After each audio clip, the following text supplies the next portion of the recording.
Sure.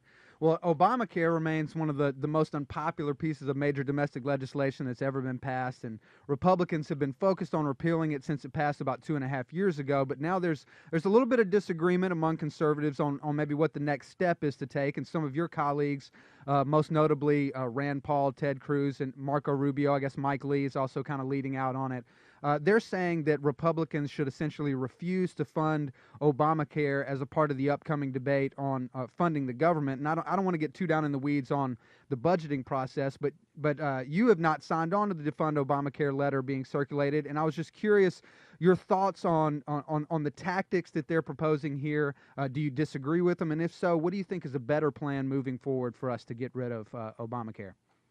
Well, I think the thing that's most advantageous for Mike Lee, who's a great new senator, and he's really courageous and gutsy, and I think there's no real alternative strategy that's been put forward, but the plan is developing more and more problems.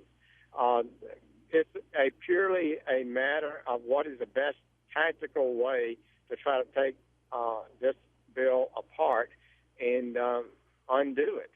It is not. It's terrible for America. We are not able to run the healthcare system in America. We shouldn't attempt to do so, and it's going to be one more surging expenditure that for the government we can't afford. So, and it's going to reduce the quality of healthcare. I have no doubt about that.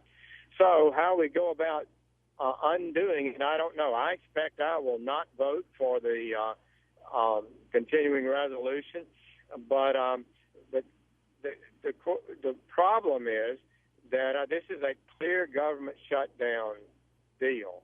There's not votes sufficient today to repeal Obamacare, so the president will not sign any bill that undermines his law, and the Democratic Senate's not going to pass it either. So it's just a guaranteed government shutdown, which is something that we shouldn't lightly walk into. So that's what people are wrestling with. I think about 13 Republican senators have joined on that explicitly, saying they will never vote for anything that provides for the continuation of Obamacare.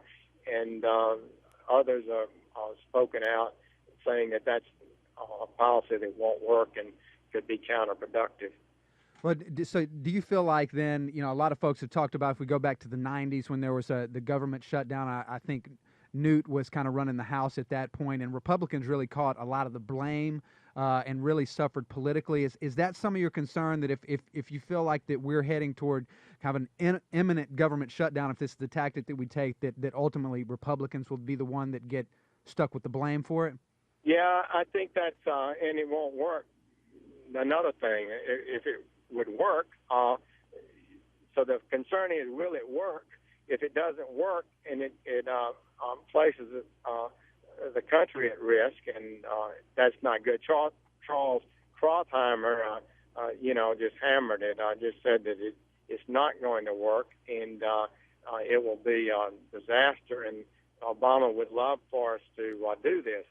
But other people have different views, so I think a lot of us are wrestling with what the right tactic is at this point in time to try to undo this legislation. Cliff, if you think how it passed, they had to have 60 votes in the Senate. For 2 years, they had 60 votes. Well, less than 2 years.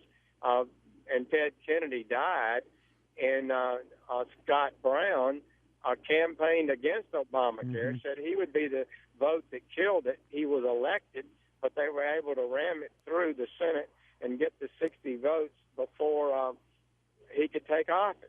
Yeah. So it was never popular with American people. They've never favored it. Even Massachusetts people voted strongly for Scott Brown with his promise to undo it. Of course, now Markey's gotten elected, and he's promising to keep it. So, but at any rate, it was passed by a razor thin margin. Sure.